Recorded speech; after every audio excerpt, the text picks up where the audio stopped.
Clear signage is an essential part of good infrastructure, and if the environment's changing over time, such as on a construction site or at an event, then the signage may need to change with it, and it may not always be suitable to use more permanent ways of fixing signage.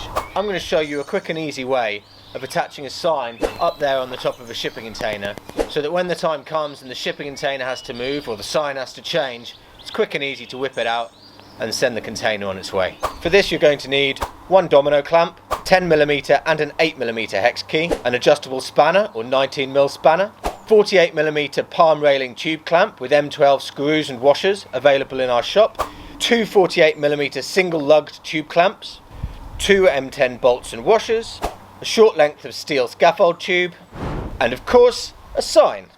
This is a nice easy one to start. We'll put together the sign and signpost first, threading both lug fittings onto our steel tube and leaving them loose for the moment. I've drilled a couple of 10mm holes in the sign already, so now that can bolt onto the two lugged fittings using nice big washers so we don't damage the sign if it gets windy.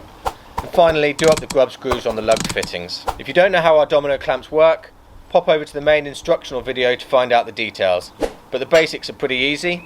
Insert it into the top hole of the corner casting like this, and then get that centre bolt done up nice and tight with a 10mm hex key. Now all we need to do is bolt the palm railing fitting straight onto the domino and pop our signpost into that, checking everything's done up nice and tight when we're finished. So there you go. There's lots of other ways to do it, of course, but that's a nice easy way to get you started, attaching a sign to the top of a shipping container without damaging it.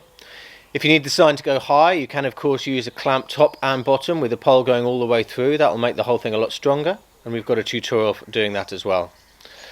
Follow us on social media for more how-tos and information on domino clamps. You can see us on Facebook, on Instagram, on Twitter, and of course on LinkedIn.